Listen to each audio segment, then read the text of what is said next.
But to think, the irony that your whole career you have been motivated by something as low stakes as like being overlooked in the draft. And it has motivated you to 7 rings. And then you gambled your wife and your season's headed for a wild card round playoff loss. Like, oh God.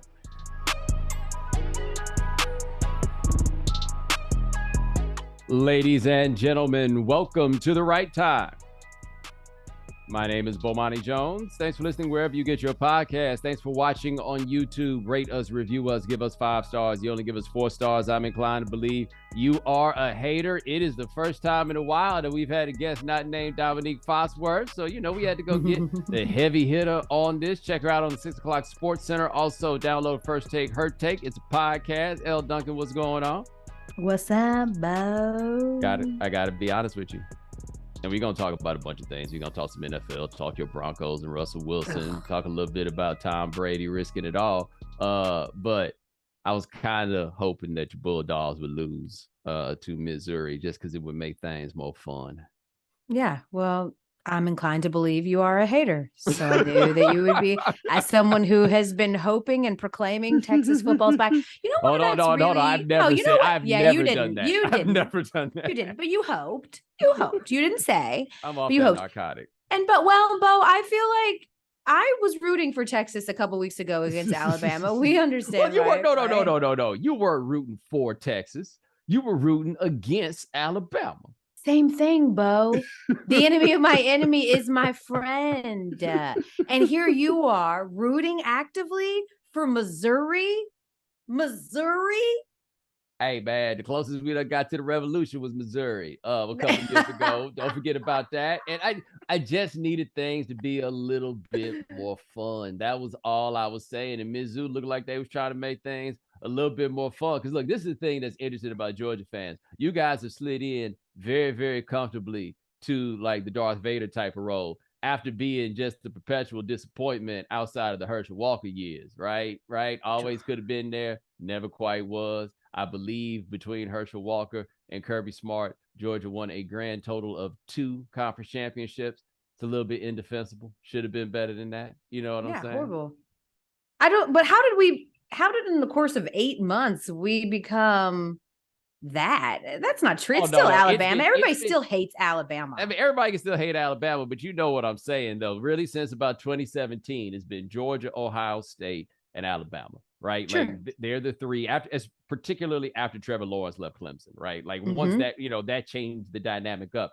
But Georgia went from being a pretty good SEC team to this. And you guys as fans, you guys have slid into that role perfectly. Like I used to love Georgia fans just to watch y'all hate whatever coordinators you had. You ain't had a coordinator that you didn't hate since Irk Russell. Hated every single one of them. Right. Y'all ain't even got time to do that no more. Yeah. They were always the problem.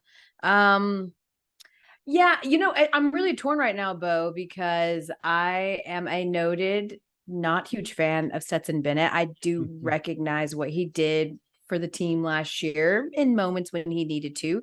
I also felt like it was a little bit like Peyton Manning with my Broncos in 2016, where, given a little bit more time on the clock, Peyton was going to try to give that Super Bowl away. Von Miller literally was like, not today, devil. And I felt like the same way with Stetson. Like we sort of got the best that we got from him. I wouldn't want to put him back in a national championship or SEC championship at Alabama with them getting another crack at him. And so I just felt like he probably should have just rode out on a high note. Because of that, Georgia fans have been coming for my neck the whole season. Like every time he throws, a touchdown pass against Samford, it's like, eat that Heisman bit. It's like, oh my God. It's like, they're so angry at me. And so I find myself in a really complicated position because if I prove them to be right, then it's because my team is losing and because Stetson, disappointed us. And so I don't know how to feel. Like I don't want they're making me want to actively root against my team when I don't. Now, a word from our sponsor, BetterHelp. Have you ever gotten stuck focusing on problems instead of solutions? Maybe that situation could have been better with a different mindset. It can be tough to train your brain to stay in problem-solving mode when faced with a challenge in life. But when you learn how to find your own solutions, there's no better feeling. A therapist can help you become a better problem solver, making it easier to accomplish your goals, no matter how big or small. If you're thinking of giving therapy a try, BetterHelp is a great option. It's convenient, accessible, affordable, and entirely online. Get matched with a therapist after filling out a brief survey and switch therapists anytime. When you want to be a better problem solver, therapy can get you there. Visit betterhelp.com/Bomani today to get 10% off your first month. That's betterhelp.com/Bomani. Yeah, he is what he is, right? And the thing about it is, so much about the way we talk about football requires giving the quarterback more credit than he may necessarily deserve. Because look, man, you look at the rest of that roster, you look at all their pedigree and everything else, he's the passenger, right? And that's really no shade to him. It's an uplifting story. Maybe they make a movie about it, right? Walk on, does good, right? Becomes the guy that he is, all of those things. Good for him. But he's still Stetson Bennett, right? I mean, I was there in the national championship game. I was just like, look, you're not winning a national championship with that guy as your quarterback. And I was wrong. You weren't going to win the SEC championship game with that guy as your quarterback. But then they had a month to cook it up. And then they came out there and they gave Alabama the blues, right? Yeah. Good for him. But you would like to have a better quarterback. You would. Yes. I mean, there's no way around that. You would like to have a better quarterback. Like, I don't care how inconsistent he may be. I would rather have Anthony Richardson than Stetson Bennett. I just would. Right. Yeah. Yes, I think too, there's already a history there of them kind of not being able to evaluate or scout the quarterback position like competently. We saw that with Jake Fromm. I'm sorry. So there's a little bit, and then, I think David Pollack brought up a really good point a few weeks back. He's like, I think also there's still this hesitation because Georgia was hesitating on Stetson. He got no first or second snaps last year before the season started. They didn't want him to be the guy at all. Yeah. It's such that your boy JT was so horrible that they were like, well, this is, JT got hurt, we're going to have right? to settle. Yeah, he got hurt. And then he in no way, shape or form showed that he would be able to compete. Right. Because honestly, it was one of the situations where they wanted him to sort of take that job and he didn't. So when he got hurt, it was sort of an inconvenience. It was sort of like the Jacob Eason situation with Jake Fromm, where he hadn't really showed himself to be the guy that was deserving of having that job no matter what. So like I said, I'm so grateful. I'm not trying to be that person. I'm not trying to be inflammatory. That's just my opinion. I still feel like at Georgia, to your point, one of the 2 or 3 teams that's always in the conversation for at least the last 6 or 7 years during the Kirby Smart tenure, we should have better quarterback options. We should have and we do. I mean, we do have top prospects. And so that was my biggest concern is just what are we getting Gunner ready or any of these other dudes ready? Because for the quarterback position of late always been sort of the missing link for Georgia just feels it's like saying they don't have competent running backs. That just doesn't seem right at Georgia. Yeah, play the music right fast.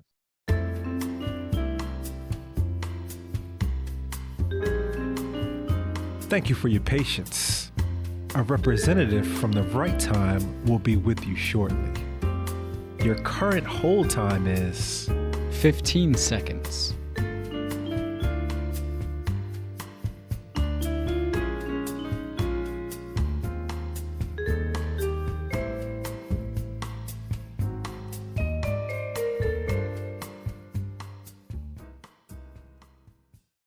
Yeah, anyway, I just ain't need to give no drama to the people. Me and you need to talk about that. We ain't need to talk about that I love you, Bo. Everybody else. Can we talk about something really quickly? Sure. Though my mom always talks about back in the day when, before music videos, obviously, and all of those things, that music would come out. And sometimes you would be incredibly shocked to find out that the person that you were listening to was a white person. Yes. Okay. Right. The Doobie Brothers, she brings up a lot, we didn't necessarily know at first or something.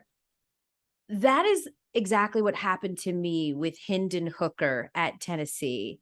I thought for sure, I was like, that is a good old Tennessee name, right? Hendon Hooker, probably drove up on a farm. And to see that he's a brother, It Whoa. threw me for such a loop. Well, hold up. Tennessee been playing that game for a while because they had Jared Garantano, who was he's a Giancarlo Esposito All-Star Mike Tirico trademark Italian stallion. And at the same time, I think they had a dude named Quentin, but it was like very much a black people spelling Quentin, right? Like a you made this decision by yourself. And if I had told you that Quentin was the white dude and Garantano was the black dude, you would have been very, very Never surprised. believe me. Yeah, like I thoroughly enjoy when that happens. And, you know, Florida has got hashtag Black Kitna. They got Jalen Kitna, who is John Kitna's son, who is also black. Yeah, I mentioned this online once because I couldn't tell from the picture whether or not he was black. And then some member of the Kitna family came in and ruined all the fun. But I was just like, hey, man, it looked like a white boy named Jalen. I'm sorry. I didn't realize. And then it was, well, I'm done. I'm like, nah, man, this ain't nothing too deep, dog. Like, this ain't even about you. Like, people know me. Yeah. I can see. Yeah, he's got a racially ambiguous look. Yeah, but if you go to like Google Images, there's some pick'ems over there. Like, there's if you get you a wide selection, like in Louisiana, we know that he was black. You know what I'm saying? But it's some pick'em situations. Yeah, no, there's some big imitation of life energy where he could have. You just couldn't necessarily tell, and you try to put together all the context clues, you know, and everything else. Like, you just didn't know, and I didn't know that John Kitna himself. I knew that he was a devout Christian man. I just didn't realize he was that open-minded. You know, I did not realize that this was his game. I had no idea. But then they got in there, and I'm like, dog, we be having fun over here about this stuff. I understand this may be somewhat triggering because of your upbringing, but I think about these things completely differently.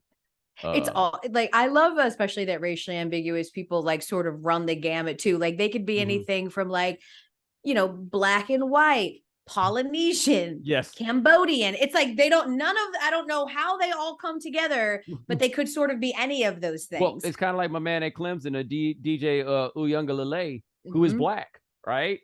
His mother is black, but since his last name is Uiagalelei, you're not really giving that no whole lot of thought. And Polynesian.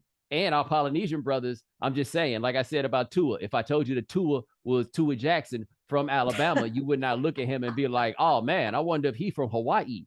That would not be your thought. You know what I'm saying? Yeah. The hair too. You know what I'm saying? Like that's what you know what Tua Jackson is coming, because people are going to be inspired in the new generation. There is the Tua Jackson being born this very minute. It's on the way. Let me tell you right now, if he had a different, there's somebody out there that think Tua African. I guarantee you, they're looking at that picture and they're like, yo, he from Nigeria, he from Ghana, right? Like, we all just doing a whole measure on a lot of these things as guessing. It was so long before I realized that Dave Aranda was Mexican, coach at Baylor. Oh, and it was funny because I got on Twitter and I was like, so Dave Aranda, what is it? And I had all these people who knew exactly what I was talking about, but also did not have the answer. I even went so far as to call our good buddy Marcus Spears, and he wasn't sure. And he said, and I quote, I think he Polynesian, Bo. Right. And then we ultimately found out that he was Mexican, but it took some research. Like we really had to put in on this. But when you don't know, there's not really any polite way for you to inquire, right? Other than, so where are your parents from? And then they mess up and be like, California. Dude. The worst.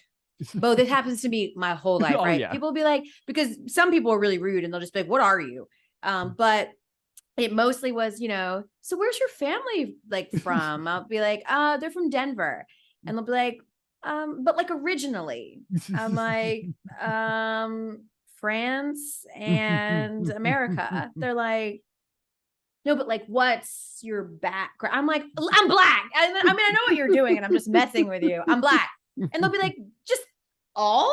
I'm like, well, none of us are all black, you know? And then I like to hit him with one of those like punchy, you know, somebody was dipping, you know, in the fields, you know, and you make them really uncomfortable. And then I'm like, yeah, I mean, you know, we're just really light skinned, but yeah, I'm a black woman. And we take them on a whole journey, and then they don't ask again. Yeah. But you're right.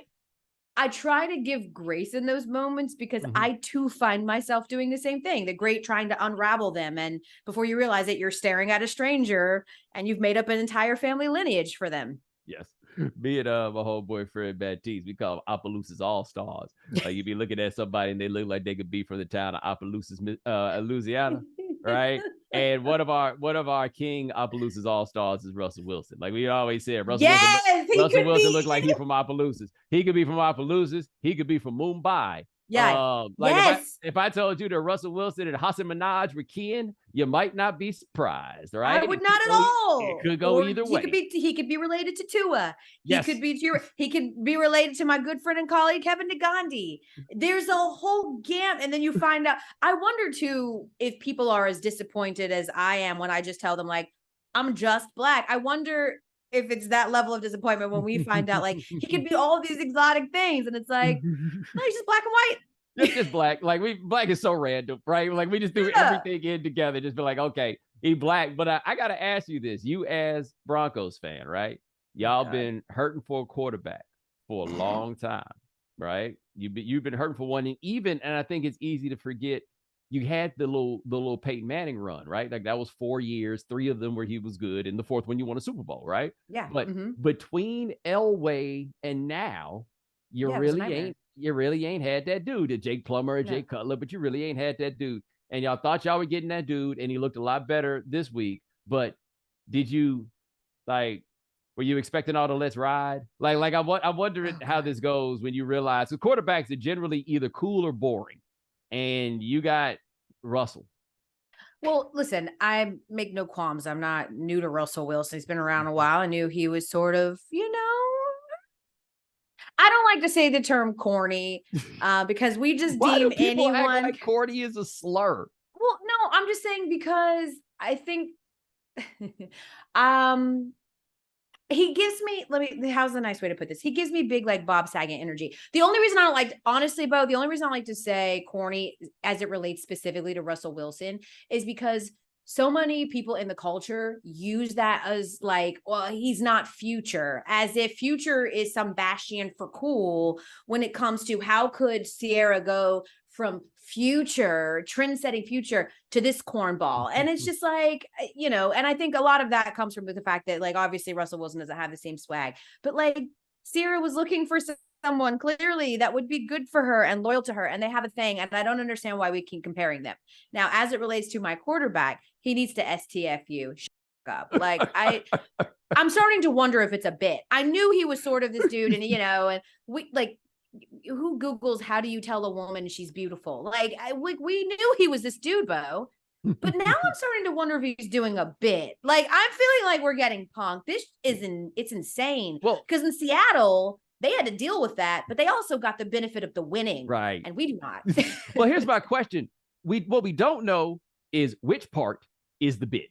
Right. And like we used to think we knew what the bit was, but then Sierra came around and he'd be out here talking like Lou Rawls. And I don't know which part is the bit. Like that's where it goes. Now, you mentioned the Sierra Future thing. I know I've said this before, probably on this program, but I'm going to say it again because it was so obvious to me. How did Sierra wind up with Russell Wilson? You can go get your Google on and look at who the dudes were that Sierra was dating before she even got to Future, and then after Future, and then somebody like, girl, you need to quit messing with them thugs. Get you a good man that go to church, man, that gonna treat you right. And then in walks Russell Wilson, and they love each other to death. Boom, It's obvious, it's beautiful, it's great to watch. But then it forced me to then see this other Russell Wilson that I had never heard of before, and it then made me question everything. And now I'm just like, oh, that's why them dudes don't rock with you. Because he probably tried that version of Russell Wilson in the locker room, and they were like, hey, dog, no, sir. It's fine for the gram. Yeah, I think I get what they're trying to do. It's that it becomes more naturally for someone like Gabrielle Union and Dwayne Wade. That's what they're trying to do. They're trying to be that sort of power couple, they're super successful. I love CeCe. Like, I didn't know her super well, but I knew her from Atlanta. She was always such a sweetheart, like so giving over time. Good girl. And so everybody always wants like great things for her. I want her to be happy. And he makes her happy. I just think that it's not as natural. And so it comes off as very unnatural, the shades inside. When I was watching him at the US Open, watching Serena, I'm like, I believe that CeCe would wear her shades to this game at night. I don't believe you. And none of it it sort of feels like, someone being like, all right, it's time for you guys to get into this obligatory You're an Adorable Couple video. And it just feels like it's not genuine. If it is, and he's still just that sort of stiff and it's unnatural. Maybe he's working at it, but it just doesn't feel that way, Bo. And it's like, you don't have to do that. You can just sort of be the two incredibly successful people who happen to be married to each other, as opposed to sort of making this Russell Wilson Sierra thing a thing. I don't know. Well, I tell you this though, and they got themselves access to real money. Like he was in Seattle, like with access to like the Bezos and them types of Microsofts or whatever it is. Right now, he in Denver when they owned by the Waltons. Like they got a chance if they play this right to move into some like real high-minded circles. But it does require Russell Wilson to be a little bit better at football than he has been thus far. And y'all got the coach that y'all don't trust. Like I say, it looked better against the Raiders, although they did lose the game to the Raiders, but he did look better. But hey, the thing that gets me with Russell Wilson at this point is they're not letting him cook neither. They're kind of like, how about we run the ball a lot, Russell? What you think of that? Oh, fourth down? No, we'd rather kick an 89-yard field goal. That's what we're going to do. Yeah, I don't it's as if they didn't know that Russell Wilson can't throw in the middle of the field because he's short. I'm like, we sort of know who Russell Wilson is, and I think we assumed that with a better offensive line, he would do better. Unfortunately, Nathaniel Hackett came in and cleared house and got rid of one of the best offensive linemen in the NFL, and Mike Munchak. It was literally the one thing that I was very upset about this offseason. Like, why would they do that? And we're seeing they've taken a significant step backwards. But I think that we assumed that Nathaniel Hackett would understand whether he's an offensive coordinator or not. Russell Wilson has a very specific set of plays for Russell Wilson. And sort of in the same way that the Ravens embraced that and Harbaugh embraced that and made it the Lamar Jackson show, you got to do that with Russell Wilson. The reason he looked okay on Sunday, Bo, is because they let him do a little bit more of that. But Nathaniel Hackett has to relinquish a little bit of that, I'm going to set the tone, because that's what we're not talking about. It is still a new regime. The man had to hire a game manager. There's so little experience on his coaching staff. And he's trying to assert himself. He's trying to sort of show that he's got the answers. And unfortunately, it doesn't work with what Russell Wilson does. So I'm hoping they'll meet in the middle. At the end of the day, they're 2-2, which is like a quarter of how many games they won last year already. So I guess we're playing with house money. I love talking to you about your teams though, because you give the honest run. Like you don't be lying about them, right? Like the front, you are much better at spitting your frustration than spitting the blind optimism, and that's the kind of fan I am. Every time, I'm gonna tell you. Did you know there are currently 2.4 million podcasts in the world, including the one you're listening to right now? And it takes a team of people to help bring these podcasts together. Audio producer, video producer, production assistant, management, sales. Well, needless to say, hiring the right people for these roles is important. And whether you're hiring for a podcast or for your growing business, there's only one place that makes it easy: ZipRecruiter.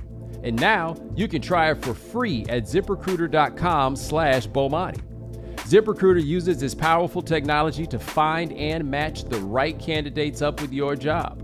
You can easily review these recommended candidates and invite your top choices to apply. Additionally, ZipRecruiter has a complete suite of tools that makes it easy to filter, review, and rate your candidates. 4 out of 5 employers who post on ZipRecruiter get a quality candidate within the first day. So if you're a fan of this podcast and you want to try ZipRecruiter for free today, you need to remember our special URL, ZipRecruiter.com/Bomani. Once again, that's ZipRecruiter.com/BOMANI. ZipRecruiter, the smartest way to hire. Let me tell you something I just saw that will make you crack up. As you and I both got our Atlanta Falcons ties. Well, I have former ties because I'm off that narcotic. Yeah. But I saw somebody, I think my man Ralph Marlboro tweeted this, that the Falcons by far have the best coach in the NFC South. That's what the NFC South has become. Like Ty Bowles is just so improved to me. So I wouldn't say by far over him. But there is a legitimate argument that dude is the best coach in the division. And that does not speak well of said division. I'm going to be honest. Anybody who had the wherewithal to say Matt Ryan ain't the answer, I've been saying it for 100 years. So I'm on board with Art because that's what he did. I think he's made some questionable decisions. I still don't think that you take Kyle Pitts there, but hold on. The Falcons to be fair to Matt Ryan, you don't dip your toe into the Deshaun Watson thing when you got pillar of the community, Matt Ryan. Like, not with Matt Ryan may have with the franchise. I'd have been like, yo, I got to get out of here too. Like, come on, man, y'all showing me we clearly have different values. Yeah, Yeah. Well, and it's that guy, right? It's specific to that guy with all of those issues. Like you would want to, because listen, whatever gripes I have with Matt Ryan on a field, he is a good man, and everyone I know knows that about him. He's a good teammate. He's a charitable man. He's about community, like all of those things. And so he is by far and away a better man than Deshaun Watson. And so to be replaced after, the success that you did have at Atlanta, but it was time. It's been time, we knew after 28-3, Bo, I said after 28-3 to anyone that would listen to me up here, I was like, they're not only going to never win a championship again with Matt Ryan, they're never going to win another playoff game again with Matt Ryan. You can't come back from that. It's over. And it took them 5 years to realize that. And another contract extension, so you reap what you sow. I don't feel like happy that Matt Ryan's sort of waffling with Indianapolis despite them getting their win. But I think this is sort of, he is who we thought he was. We really thought we were just going to plug him on the Colts and they were going to go to the playoffs. For the Colts, it was kind of okay, that's, given the time frame and everything else, it was a good come up. You know what it was, though? It was a garage sale come up, and you can get really good stuff at a garage sale, but it's a reason that somebody's giving this stuff away. Yes. It's old and they don't want it, and there's better versions of it. Think about it. Whatever people don't sell in a garage sale, they end up leaving on the curb with a sign that says, please take. That's where he was at. He was like one step away from being Baker Mayfield, which was basically a, would you like this for free option? No, people don't understand that dudes get old. Like, I really think that like LeBron James, Tom Brady, you point to a couple others, Aaron Rodgers is kind of in this space. It makes you think that dudes don't get old. And dudes do, in fact, get old. And most of them get old sooner than you think, right? Like, they all get old at the same time by how good you are, But like Joe Flacco, for example, we've seen that he's been old for like 3 years now. Yes. Joe Flacco and Matt Ryan came in the same draft. Matthew Stafford, who's had the elbow problems and trying to figure out how to get through there, he came in the year after them. That dude is old. Like, or put it this way, Matt Ryan and Joe Flacco came into the league 2 years before Sam Bradford and 1 year after Jamarcus Russell. Crazy. The dudes are old. Yeah. Russell Wilson, sneaky 33. Yeah, he's old. But that dude came in the league 7 years after Aaron Rodgers. And so we see these cats and we forget, man, with Matt Ryan, once it started to go, it was going to go. And I think people believe that these slow quarterbacks don't get old. Like there's no physical drop off with them because they don't run. Exactly. Because they don't rely on their athleticism. Right. They still get old. They get old arm. Right. But you have to say, but throwing is an athletic thing, man. Can't everybody throw like they always did? Like you can't go get Nolan Ryan to throw 99 right now. That don't last forever, even if he had it last till 45. So Matt Ryan messed around and got old on him. Hey, man, nobody really quite know what to do. Yeah. And he was never known for his arm strength anyway. No. And I think, you're right. We've got these dudes like a Tom Brady who are 45 and 40, and we're setting this expectation that that's what you're supposed to be able to play till. But that's unreal. I mean, look what Tom Brady's had to do to be 45. He's had to eat avocado ice cream, create an entire stretching method, and now lose his family. So, listen. Yo, what's up with your man? You just said it flat out explicitly. Like, here's the thing. Of course, this is tabloidy and speculative. And like, I'm going to be quoting, from page 6. That's ridiculous. I get all that. Obviously, there were problems beforehand if they are, in fact, getting a divorce, as the tabloids will tell you they are. But to think, the irony that your whole career, you have been motivated by something as low stakes as like being overlooked in the draft. And it has motivated you to 7 rings. And then you gambled your wife and your season's headed for a wild card round playoff loss. Like, oh God. Yo, that's awful. Yo, what gets me on that front, we got to remember, man, he made this decision to come back in like April. Yes. Right? Like because he did this while game theory was on, because we talked about it. And I remember one of our early game theory episodes, it may have been episode 1, is when he said that he was going to retire because we couldn't get into the show. Right. So we had a 6-episode run. And that dude retired and came back while we were still on the air. Yep. Okay. He made that call. Yo, guys, that was like 6 months ago. And it's still all bad. Like if there's an issue, it is still all bad. 6 months later, he had plenty of time to look around and be like, nah, you know what?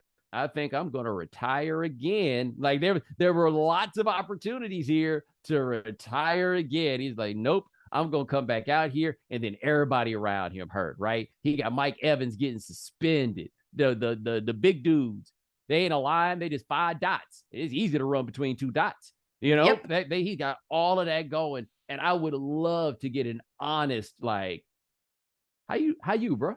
How you? You know, because nobody they can't. The way I talked about it on the podcast on Monday, it's like if you go up 10 G's playing blackjack, I'ma stay. And you know why I'ma stay? Because I didn't come to win 10 G's. I came to play cards. Yes. Right? Tom Brady's like, look, I came to play cards and I can keep playing cards, except this the mortgage money now. This ain't no like just sporting 10 G's. You put the mortgage on the table. Literal house money. House money. You put it on the table. And this hand is real sweaty because she ain't covered to none of the games. She's like, they're not supposedly in the same house.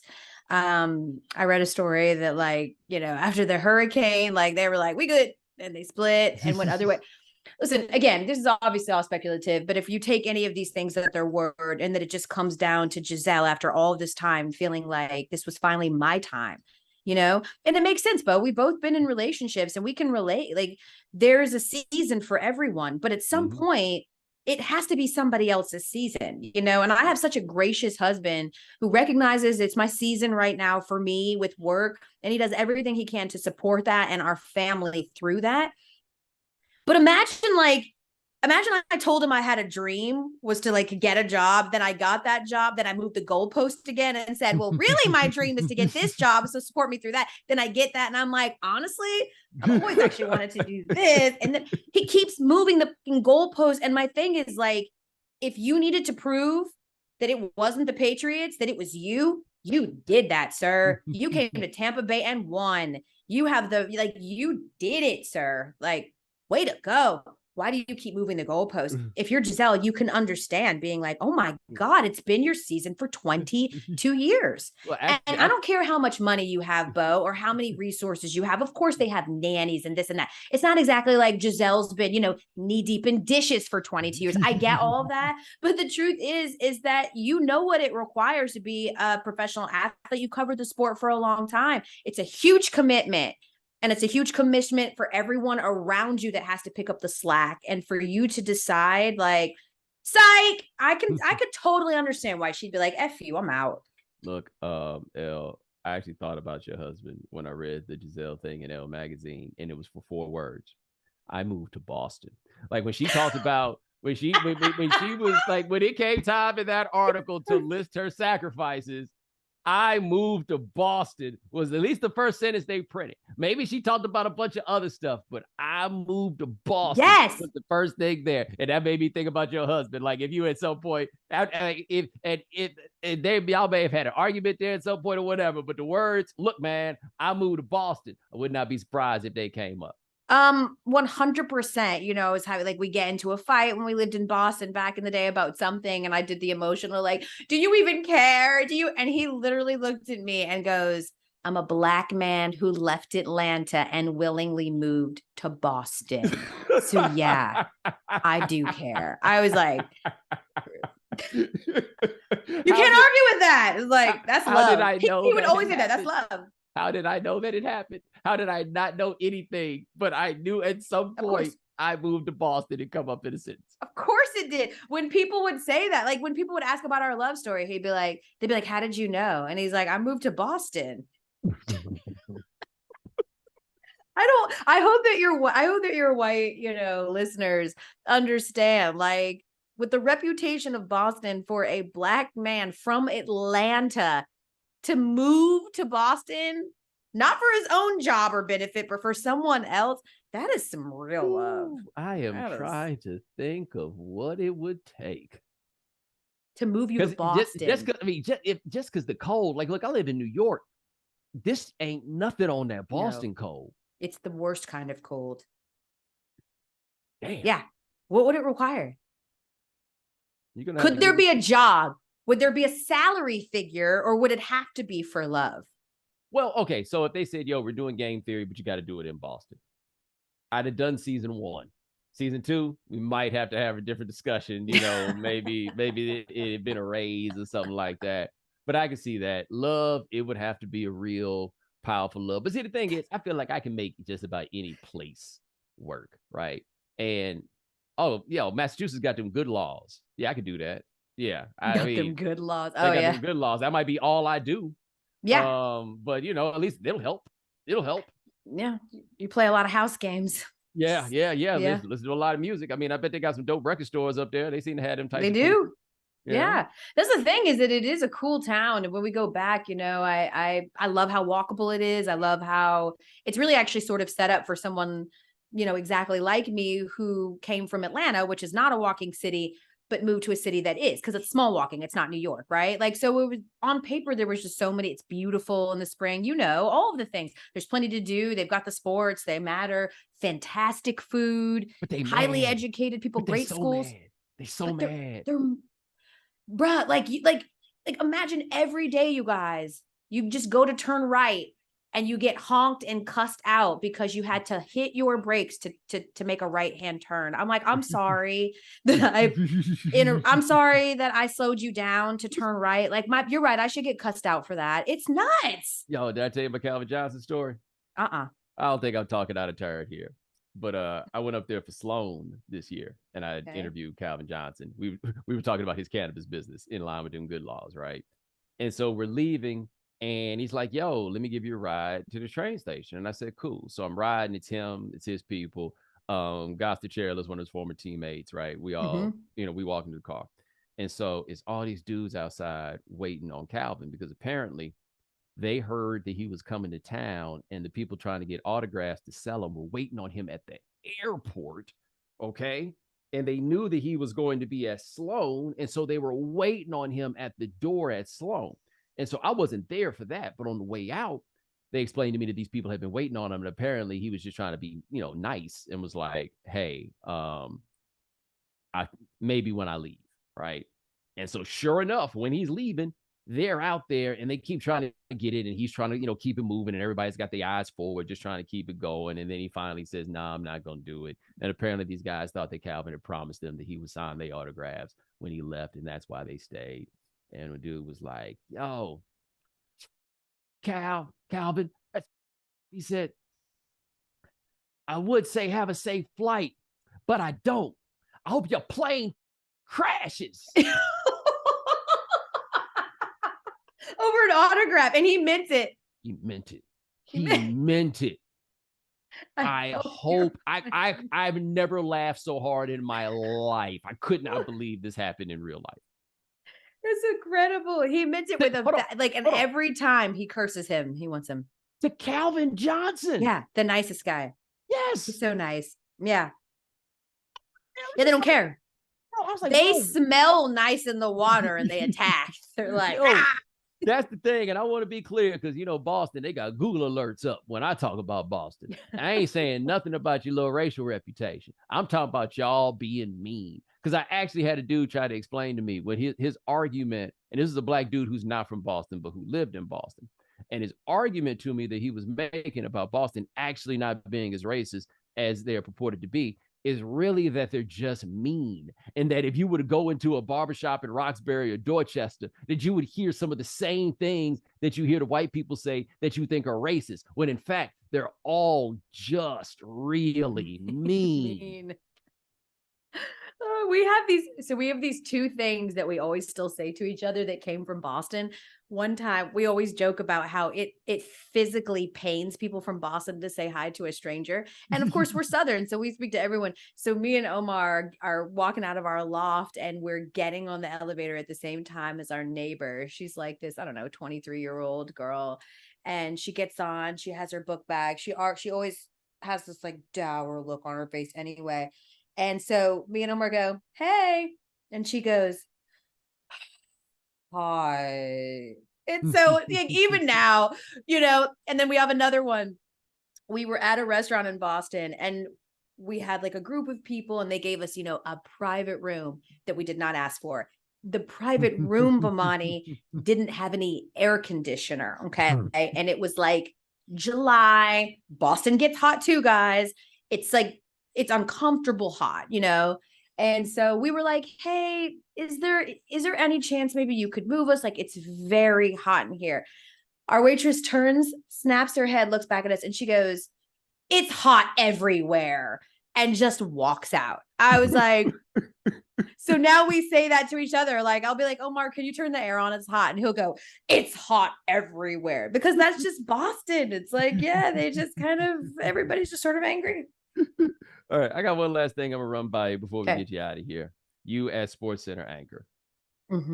Like, do you develop the love-hate relationship with the Cowboys that I feel like all of us in this business develop, where no matter how you feel about the Cowboys, you do recognize how great they are for business, and now suddenly you know everything about the Cowboys, whether or not you care or not? You have to. I definitely roll. I roll my whole show group when it's like, oh, we're going to start with a Cowboys report. But the truth is, like, the proof is in the pudding. They rate, It's like, y'all are so mad that we talk about LeBron. Then stop turning to us when we talk about him. Like I don't think people fully appreciate that we have metrics now that we can measure the second that you turned and then go back and look at exactly what subject matter we were talking about when you turned. And so, obviously they cast a wide net, but when the majority, because that's what we're dealing with here, guys. Yes, you individually might not care, but the majority of people, if the numbers bear that you're sticking around for the whole Cowboy segment, guess what you're going to get? You're going to get Cowboys. We don't just make this shit up out of nowhere, guys. Like, this is literally metrics based on what your viewing habits are. So change your viewing habits if you don't. People act like we all get together, Bomani, and we're like, all right, what liberal agenda are we pushing? What LeBron agenda are we pushing? That's just not the case, man. I wish it was more involved than that. It's just that y'all like Patrick Mahomes. You like big names. Cowboys keep it fun, though. That's the one thing about it. If nothing else, they keep it fun. Jerry may not build a winner, but he always gives you a show. He's a master marketer. He knows exactly how to market. Every year has an individual season and expression and something that he did and something that it's very uniquely Dallas to be that relevant, having not won a championship for most of my life. Yeah, Dallas. I'm from Houston, so I don't really have a whole lot of complimentary things to say about the place just on GP. I will say this, though, about the Cowboys, and I've said this before. I went there one year for a Thanksgiving game just to do it. That parking lot is America. Yeah. Like, there is no broader cross-section of America than the parking lot at Jerry World. A little really? of this, a little of that. It is the most, like, when you think about it, Black people like the Cowboys. Yeah. White people like the Cowboys. Hispanic, Mexicans like the Cowboys. Like, there is no type. Like, the Cowboys fans don't come in a type because they really are America's team. And I'll give them credit. If you're one of them people who thinks about people as whether or not they're good fans or not good fans, Jerry ain't gave him nothing to feel good about in 26 years, and they all keep on showing up and keep on coming back. They loyal as hell, too. Yeah, they are. Which is why we like giving him so much stuff. Yeah, my daddy bailed on him. He didn't think they treated T.O. right. That's how down for the cause my daddy is. He's like, yeah. He was out on him after T.O.? No, and he go back to the Ice Bowl. Wow. T.O. was his final straw. T.O. was his final straw. My daddy be picking some losers sometimes when it comes to deciding how far we gonna go for the cause. Right? Where did he land? Who's his team now? I don't think he landed on a team because he'd been in Atlanta for the better part of the last 50-something years. And that there. Don't stick. Yeah, he knows losers when he sees them, Yeah. So like, and you gotta remember the Falcons had the big situation. He picked, I was like, nah, I think he picked another loser. Like, I bailed on the Falcons because of Vic, not because they treated him bad, but because damn, if the quarterback's out here fighting dogs, what more I got to hope for from this ragtag outfit? Yeah, and this was the greatest quarterback we ever had. Yes. And that was it. Yeah. Fighting dogs. Dog fighting. Sorry, every now and then it just really hits me. It's fighting dogs. It just All right. And it's not one of those things where it's like, this is the beginning of like what could be, an uncovering of all of this. No, nope. He was the only one ever. Like, that's it. Like, we didn't find out that all these cats are out here fighting dogs. Right. There was no ring. Nope. There was one motherfucking dumb enough to be fighting dogs with a NFL quarterback contract. It was one. Nobody else is out here doing that. Nope. I'm glad they kept letting us play quarterback after that. Somebody thought about it. That one of those secret meetings that probably doesn't happen, but you wouldn't be surprised if it did. Somebody was out there like, all right, so no more black quarterbacks, no more, especially from the South. Okay. Yeah, no more. Yeah. Oh, okay, cool. Yeah. You got it. All right, so what about just that area? Nah, Tyrod Taylor broke through later. You know what I'm saying? Like, it's just like, okay, that's what that is. But yeah, that is Elle Duncan. Check her out, 6 o'clock Sports Center. Check out First Take, her take. It is always a pleasure. I appreciate you giving us the time. Love you, my friend. All right, I'll talk to you soon. And ladies and gentlemen, thanks so much for joining us here on The Right Time. We do this 3 days a week. Adi Khan and Dan Stanchik handling things behind the scenes on this one. Thank you so much. Thanks for watching us on YouTube. Remember, follow The Right Time. Rate us, review us, give us 5 stars. You only give us 4 stars, I'm inclined to believe you are a hater. And we'll talk to you guys in a couple of days. Take it easy.